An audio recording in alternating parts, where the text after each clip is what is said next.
buenas noches, ¿cómo le va? Bienvenidos a esta nueva edición de Una Cierta Mirada acá en Canal 10. En este momentito, este tiempo medio como de relax, medio de ponerse a mirar televisión para escuchar propuestas distintas, cosas o palabras, ideas que salen de la rutina, pero que tienen que ver con nuestra vida privada, obviamente, con nuestra vida de todos los días. Por ejemplo, una de esas cuestiones es el feminismo, que está tan en boga últimamente en el discurso y en la acción, fundamentalmente de las jóvenes. Entonces te planteo hablar sobre qué significa el feminismo con una perspectiva histórica y actual y social. Por eso invitamos a Laura Iturbide, licenciada en Ciencia Política, investigadora del tema, con quien vamos a estar charlando durante esta media hora. ¿Cómo estás, Laura? Bienvenida y gracias por venir. Bueno, muchas gracias por la invitación. El feminismo, digamos, no es un concepto estático, ¿no? Ha tenido una evolución a lo largo de la historia y a medida que se van consiguiendo algunas reivindicaciones, se buscan otras. Así es, y bueno, de hecho tiene que ver con el crecimiento y con la madurez de las sociedades en general, ¿no? Es cierto que hay una cronología que se puede hacer en Argentina y que a la vez tiene como un acercamiento con las discusiones teóricas del feminismo a nivel mundial, ¿no? En este aspecto, en Argentina, a principios del siglo XX, el feminismo lo llevaban adelante las sufragistas y digamos que representaban un sector socioeconómico alto, personas formadas que tenían cierto poder adquisitivo, esas mujeres que podían acceder a la educación porque venían de una familia importante. Claro, estamos hablando, por ejemplo, de Cecilia Grierson, de Alicia Moró, que pudieron acceder a la universidad. Exactamente, eran médicas, digamos, tenían el acceso a una profesión y a partir de ahí podían empezar a hacer reclamos que tenían que ver con los derechos políticos y con otro tipo de derechos que demandaban. Después hay un segundo momento en Argentina que es a mediados del siglo XX, que es donde empieza una discusión más popular, si se quiere, ¿no? Y en eso el peronismo, sin tener esa vinculación de identificarse como feminista, de hecho todo lo contrario, porque Eva Perón hasta reniega y se enoja un poco con el espacio feminista de la época, llevan adelante el voto femenino, que era un reclamo histórico de las sufragistas, que eran como... Claro. Incluso ellas no acompañan esa iniciativa legislativa. Que estamos a 72 años desde que se haya sancionado. Y el 23 de septiembre fue la sanción que le dio forma de ley. Así que hace poquito, digamos. Y bueno, entonces ahí, digamos, como que tiene un componente más popular, si se quiere, ¿no? Porque no solamente empiezan a votar las mujeres, o sea, empezamos a votar y realmente el voto se hace universal, porque se decía antes que era universal, pero la mitad de la población no votaba, claro, sino que también acceden a lugares, a bancas legislativas. Digamos, no es que solamente pudieron votar, sino que el peronismo incorporó a las mujeres en las listas. Digamos. Así que ingresó un 30% de mujeres en las listas de las elecciones posteriores a la sanción de la ley, lo cual es todo un dato histórico importantísimo. Por supuesto que con los golpes militares y la proscripción del peronismo, todo esto que se había ganado vuelve a cero, ¿no? Entonces claro, otra vez el rol de las mujeres se desplaza y deja de discutirse de alguna manera, pero también emerge un rol que es una práctica feminista, aunque tampoco se consideraban feministas a sí mismas, que son las madres de Plaza de Mayo, que son un grupo de mujeres que enfrenta a la última dictadura militar, que fue, digamos, la más cruenta. Yo tengo 57 años, me voy a hacer cargo de la edad, y hemos crecido, cuando éramos niños, por ejemplo, el ferrocarril, las estaciones tenían el espacio para los hombres, la sala para las mujeres y los niños, y no se podían mezclar. Y no, ¿por qué no vamos a ese lugar? Le decía a mi mamá. Yo, no se puede, y eso es de los hombres solos. Claro. Bueno, hay lugares en donde todavía se practica esto del transporte público separándolo, pero en realidad la discusión más actual del feminismo tiene que ver con la igualdad en oportunidades, ¿no? Entonces, dejar de separar, decir, bueno, algunas cosas para las mujeres y otras cosas para los varones, sino justamente generar las oportunidades. Y en esto actualmente cobra mucha trascendencia el tema de los cuidados o del trabajo reproductivo, que es las tareas que hacemos las mujeres dentro del ámbito familiar, que no son remuneradas y que no son reconocidas tampoco, ¿no? O sea, no hay un reconocimiento de la sociedad y tampoco hay un salario con respecto a eso, y genera múltiples desventajas posteriores, ¿no? Esto tiene que ver con la juventud. Estamos adelantándonos como un paso en la evolución histórica del concepto del feminismo que arranca. Vos planteabas el quiebre que hay en el 76, 77 con la organización Madres de Plaza de Mayo y su manera de llevar adelante una lucha por derechos porque les habían arrebatado sus hijas. Exacto. Bueno, esto es algo que dice Dora Barrancos, digamos, no lo digo yo, lo dice ella que sabe un montón, y hace esta cronología de cómo va cambiando el feminismo o las prácticas feministas, ¿no?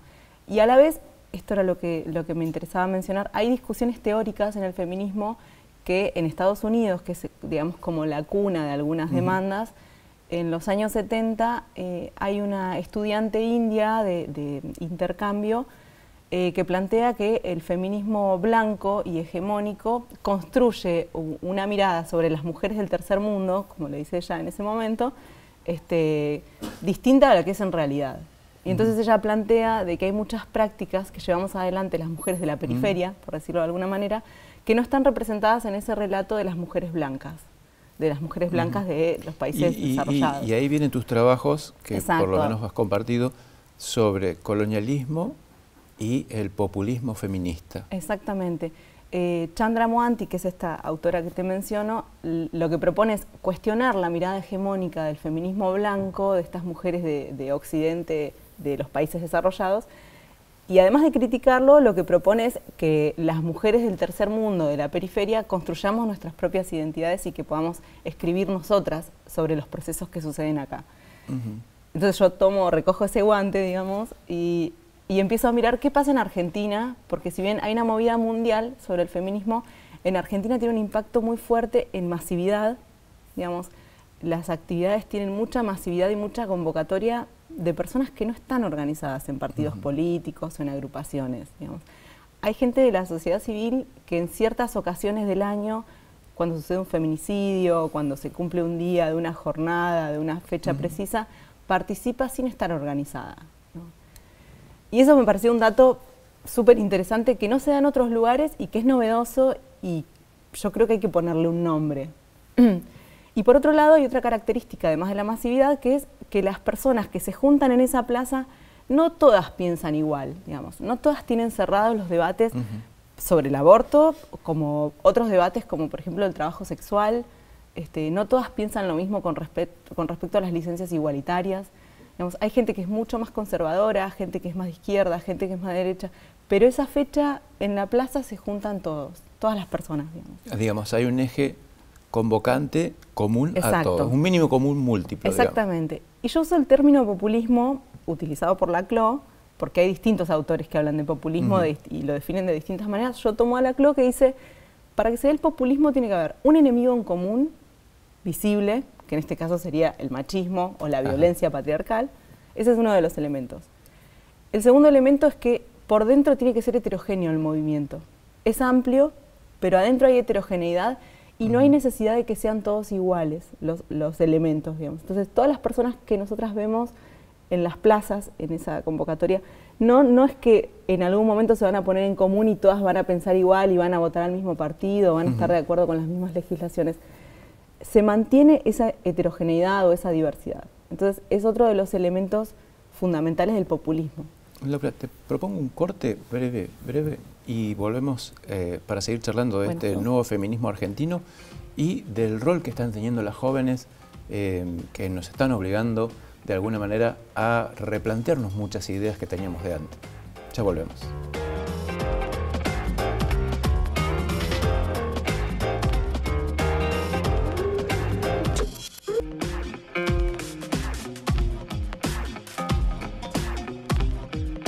Segundo bloque de Una Cierta Mirada. Estábamos hablando en este sábado de septiembre sobre las distintas miradas del feminismo, de estos desafíos que nos imponen.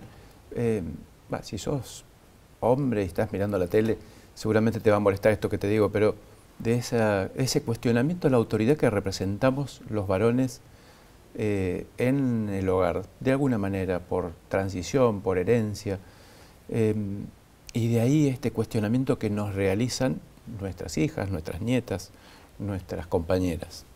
Esto es para que lo podamos entender, porque cuesta, ese cuestionamiento que nos realizan ustedes a nosotros, ¿de dónde viene? Bueno, viene de que las mujeres empezamos a ver cuáles son las situaciones que nos ponen en desventaja en las oportunidades afuera de la casa, afuera y adentro también. A mí me parece que hay un ejemplo claro en esto, que es la juventud, ¿no? Si nosotros pensamos en los nini, digamos así, en los nini, a todos, digamos, se nos viene a la cabeza que es un nini, digamos, es una persona que ni estudia ni trabaja, que es joven, entra en un rango adolescente joven, y siempre en el imaginario es un varón que no tiene intenciones de buscar empleo y que hay que buscar cómo resolverlo porque es un problema. De hecho, hay medios que dicen hay 1 millón de niní en Argentina. Sí, bueno, es una historia exacto, pero si analizamos los datos, la juventud sin trabajo y sin estar escolarizados, en un 70% son mujeres, lo cual es un dato distinto, porque ya el imaginario del niní no es un varón principalmente, digamos, hay varones, pero es un 30%. De ese 70% que son mujeres, el 70% cumple tareas en la casa de cuidar hijos, hermanos, personas con discapacidad o vejez. Entonces, si vos estás en tu casa y sos una joven que no tiene un trabajo en blanco y que no está en el sistema educativo, y tenés tareas que hacer, cuidar hermanitos, preparar la comida, organizar para que vayan a la escuela, porque tus padres o tus tíos o la familia con quien estás sale a trabajar, bueno, si vos a esa chica le das la oportunidad de un empleo por la mitad de un salario mínimo, como son las propuestas que en general se les da a la juventud, si vos tenés que salir a buscar a una persona para que haga todas las tareas que vos haces en la casa, es más que un salario mínimo muchas veces. De hecho, si pensamos en niñeras, en ayudantes, en acompañantes, por si hay alguien que necesita ir a un consultorio o tratamientos que tiene que ver con las personas mayores, si vos pensás en eso, a esas mujeres, a esas jóvenes, una propuesta pensada para un varón no le sirve, porque tendría que buscar otra persona que se encargue de esas tareas y pagarle. Por eso es que es un ejemplo claro de que cuando no se hace un análisis concreto sobre las desigualdades que tenemos las mujeres por llevar adelante las tareas adentro del hogar, genera mucha desigualdad después para el primer empleo o para tener una experiencia laboral para después tener un empleo calificado. Que eso también es algo que nos pasa mucho a las mujeres. Hay mucha mujer que trabaja, pero son pocas las que acceden a lugares de toma de decisiones o calificados. Me decías, 70% de estas ninis son chicas, adolescentes y adultas jóvenes, pero por otro lado tenemos que la matrícula universitaria, no solamente en ingresos es mayoritariamente femenina, sino también en egresados. Y también son mayoría las estudiantes mujeres en los posgrados, lo cual nos va a dar, dentro de poquito tiempo, una sociedad bastante distinta en cuanto a capacitaciones. ¿No hay una contradicción entre estos números? Un 70% de chicas que integran ese universo de niní y un 50, 55%, 60% de chicas que están estudiando en la universidad. Bueno, son las contradicciones del sistema patriarcal, pero si lo pensamos, las niní son las que no van a ninguna universidad y no terminaron el secundario y no tienen un trabajo formal, digamos. Quienes llegan a la universidad terminaron el secundario y están institucionalizadas, entonces no entran en los números de la juventud que no trabaja ni estudia, digamos. La verdad que estos son datos de la OIT y son datos mundiales y regionales. Y en realidad se asemejan. Nosotras realizamos una encuesta, en realidad una muestra no probabilística, pero hicimos un análisis de 500 casos y de las 500 mujeres encuestadas, el 50% había dejado de estudiar o de una instancia formativa por las tareas dentro del hogar, digamos. Y es un dato muy alto. Y después había un 50% que nunca había tenido un trabajo en blanco. Con lo cual, no acceder al trabajo formal implica que no tenés aportes jubilatorios, que no tenés obra social y que no tenés cobertura. Te coloca en una situación de dependencia, digamos, ¿no? Con respecto al varón en este caso. Y desventaja cuando vos querés, digamos, quizás tus hijos ya crecieron, querés salir a trabajar y no tuviste la experiencia laboral que el varón tiene a los 16, a los 17, que enseguida puede insertarse, aunque el laburo sea informal, digamos, o que no sea bien pago, pero ya tiene esa chance de la experiencia para después adquirir un trabajo mejor. Eso esa oportunidad no la tenemos, claro. digamos. Cambiando de tema, el caso Cielo López, se me venía a la cabeza de la chica esta brutalmente asesinada en Plotier, ¿no? Por un lado tenemos una discusión permanente en los medios, un permanente poner en valor esta cuestión del derecho de la mujer y la igualdad, y por otro lado tenemos casos cada vez más violentos. Lo estudian en la cátedra. Sí, en realidad todavía no se puede saber si son cada vez más o si siempre hubo este número y ahora empezamos a verlo, digamos, y empezamos a tipificarlo. Antes se moría una mujer por un aborto clandestino o se moría una mujer asesinada por su pareja y se anotaba como muerte por paro cardíaco, digamos. O sea, no se ponía la causa y no se analizaba y no se lo juntaba en un grupo de datos y decir, bueno, tenemos este número con respecto a feminicidios. Ponerle nombre es importante por estas cosas, porque uno empieza, porque empieza un proceso de aprendizaje sobre ese fenómeno que sucede. Quizás, digamos, todavía no tenemos la certeza, pero quizás no es que aumenta la cantidad. Sí hay réplicas y cosas que suceden y que un poco tiene que ver con el rol de los medios, digamos. Hay tesis de estudiantes nuestras que han trabajado, analizado, por ejemplo, el impacto del femicidio de Wanda Tadei, que fue quemada por su pareja, que era un cantante conocido de Callejeros. Sí, el baterista de Callejeros. Bueno, después del caso de Wanda Tadei, en ese año aumentaron los casos de chicas muertas porque las prendían fuego. Vamos a ir a un corte. Es un tema que nos pone a los medios de comunicación en la necesidad de replantearnos cómo estamos comunicando. Pero lo seguimos charlando enseguidita nomás, después de la tanda.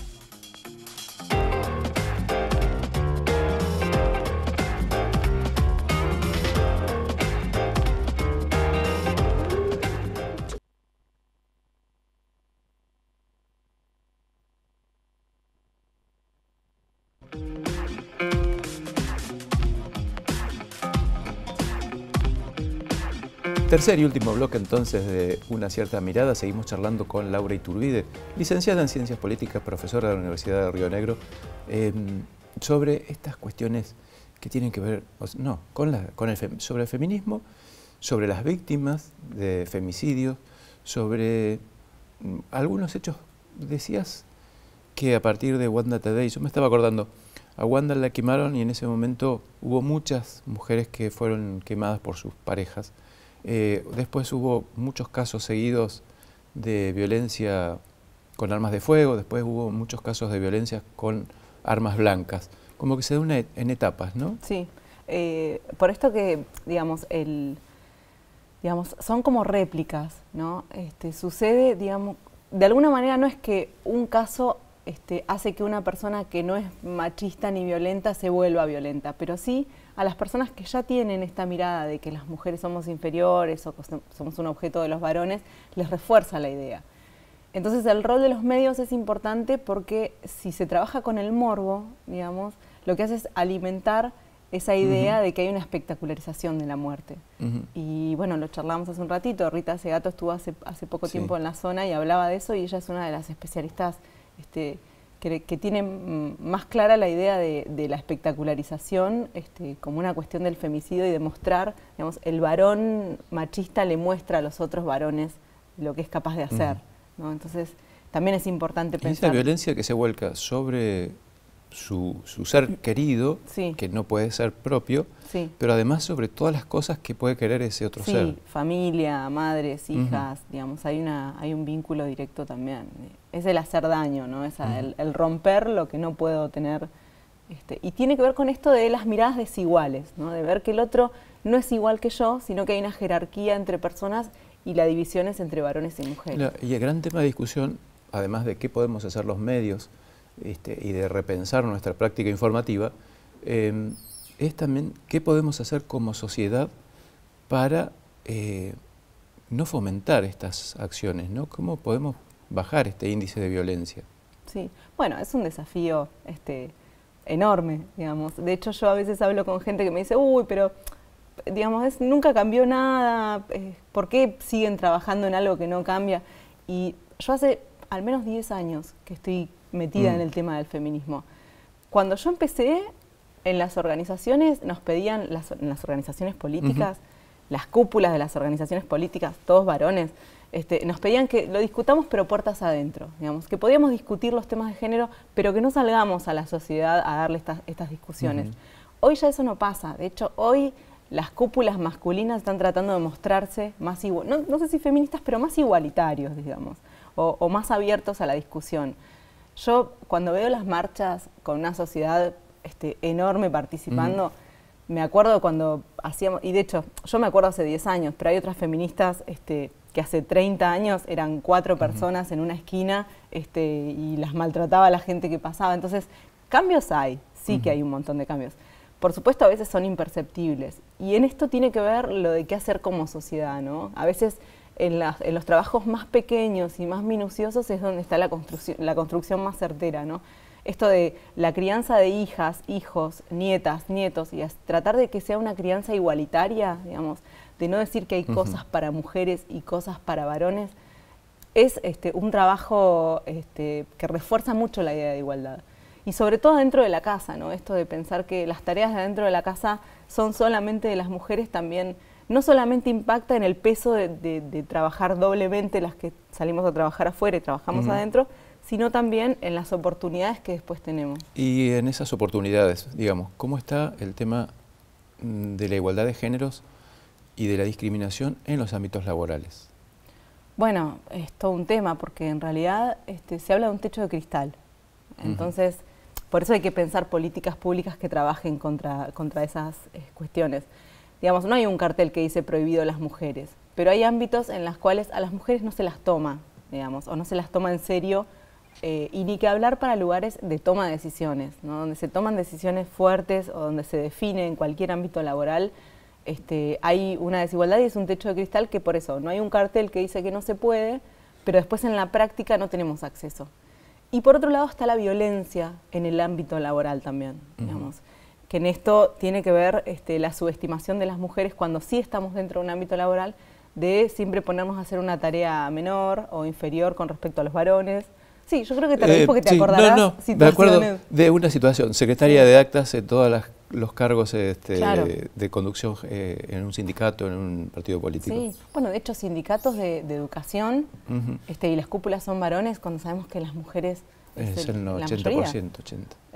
Eso permanece y, digamos, de a poco hay que ir transformándolo. Por eso yo creo que el feminismo actual no ve como enemigo al varón, ve como enemigo al machismo, ¿no? Y en eso hay una diferencia, porque hay mujeres machistas también, esa es una realidad, y hay varones que son más igualitarios, incluso hay varones que se autodefinen feministas. Entonces hoy hay una diversidad que me parece que es muy rica, que creo que es muy valiosa, y que de a poco va transformando las instituciones. Me parece que yo en eso soy optimista.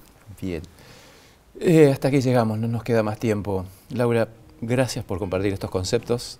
Gracias. Hay que seguir siendo optimista y seguir empujando para adelante. Siempre se empieza de vuelta. Bueno, gracias por este espacio para charlar estas ideas. Y nosotros nos volvemos a encontrar la semana que viene, acá en la pantalla de Canal 10, en Una Cierta Mirada.